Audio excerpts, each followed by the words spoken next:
Hi, I'm Jazz, and today we're going to be talking about something that's really inspired by the healing processes in our body. For example, when we get a wound, our immune system does its job to be able to close up the wound and remove the intruders that enter the body, right? We're going to focus on the closing up the wound part and apply that into materials. And that's going to be our topic for today, which is self healing materials.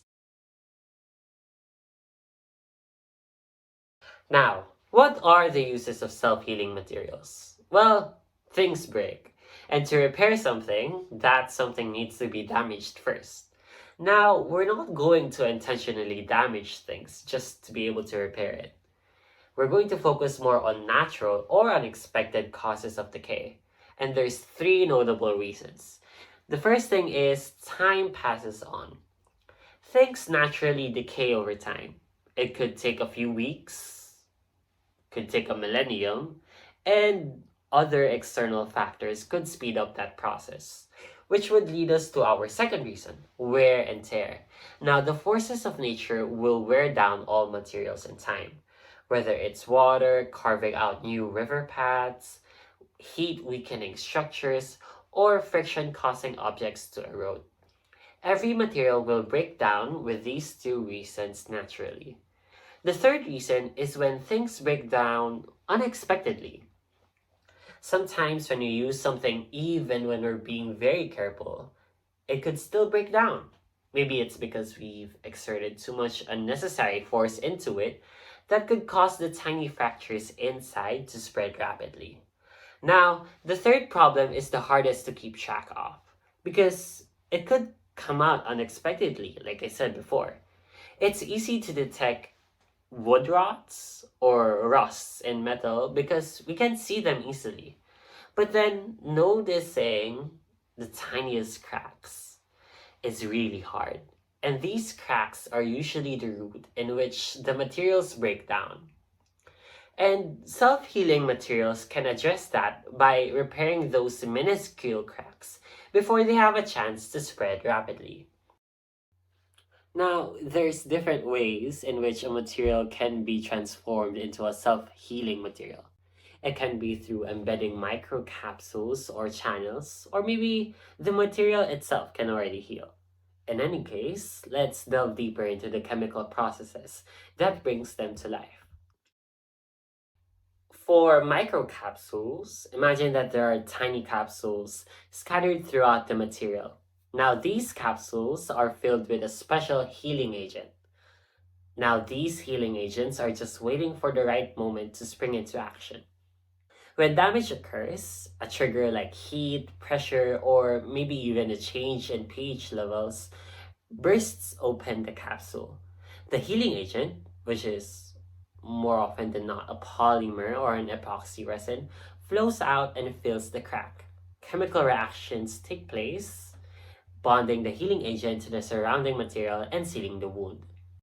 For vascular channels, these mechanisms are like an intricate network of highways, and these highways are like woven into the material itself.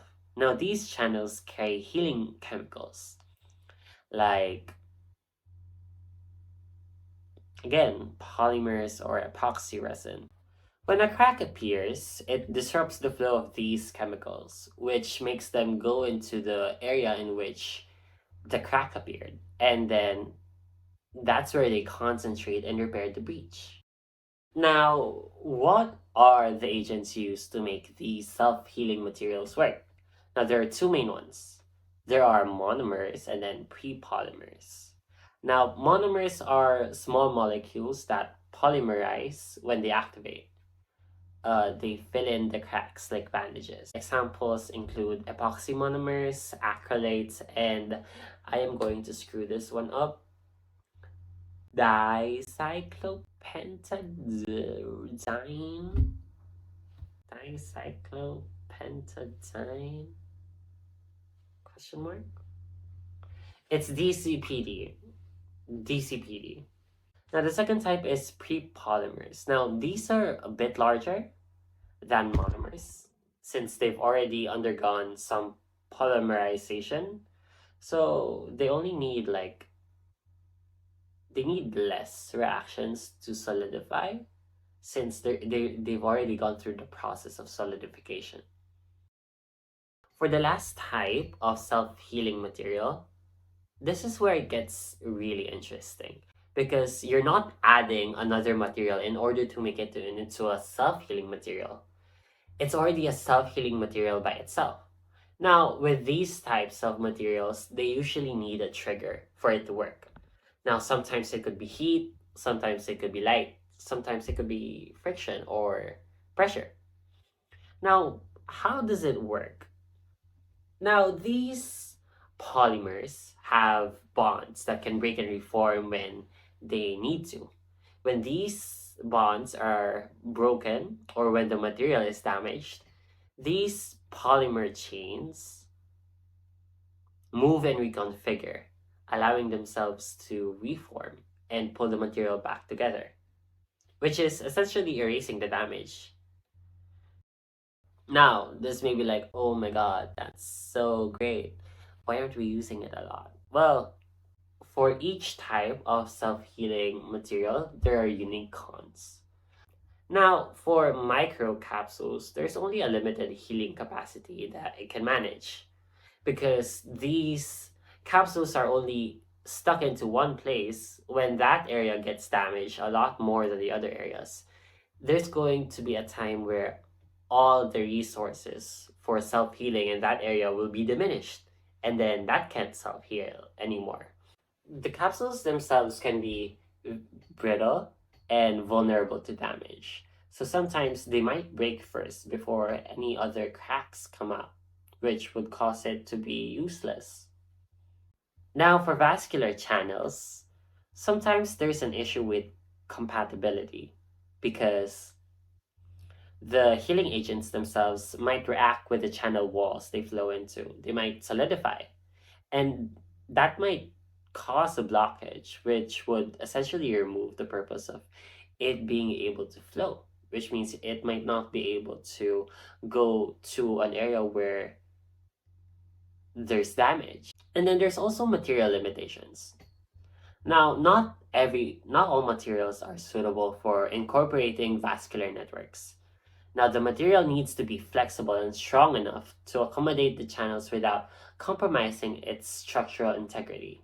And for intrinsic materials, there's limited triggers. Now, many of these self healing materials rely on a very specific external stimuli like heat or light. Now, this prevents the material to be able to heal on general situations. This makes them niche. Like if I tear off something that's reliant on heat to be able to repair itself, it can't because I just turned it off. I didn't heat it up.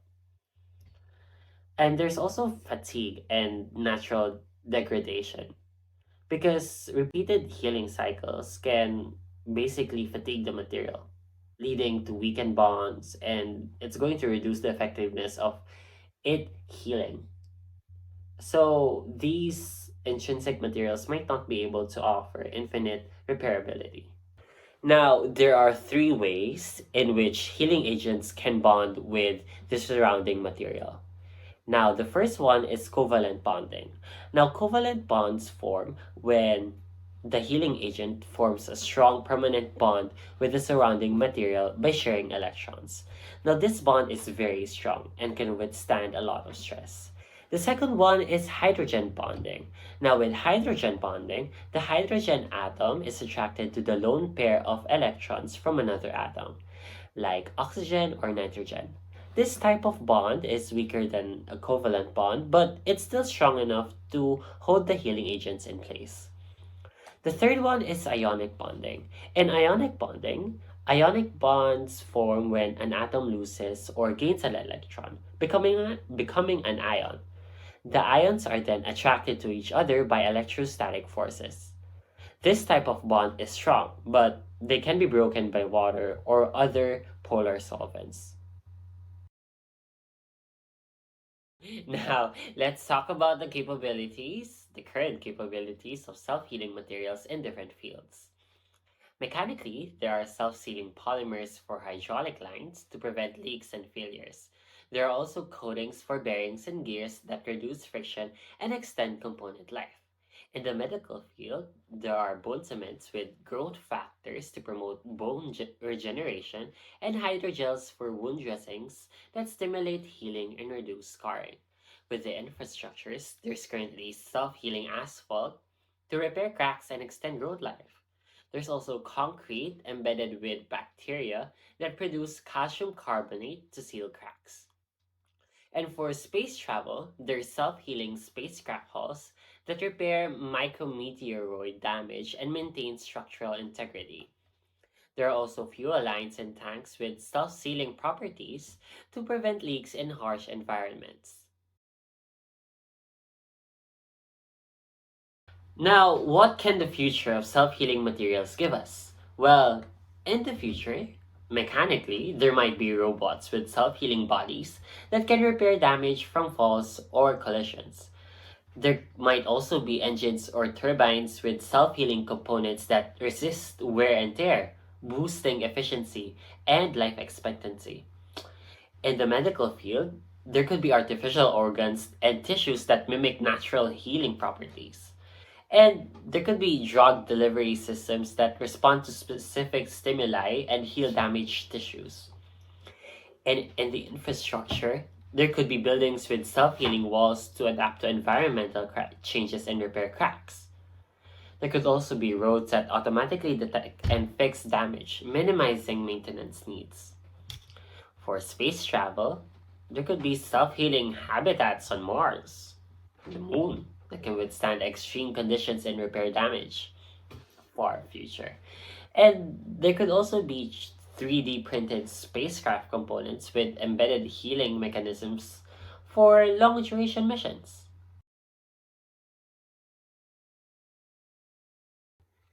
And that's all for the video today. I hope you enjoyed. I hope you learned something. And yeah, that's all. Goodbye.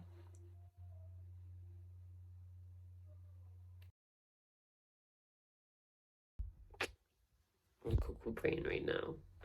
Cuckoo brain. Cuckoo brain. Yeah, cuckoo brain. Cuckoo brain. Hey, hey.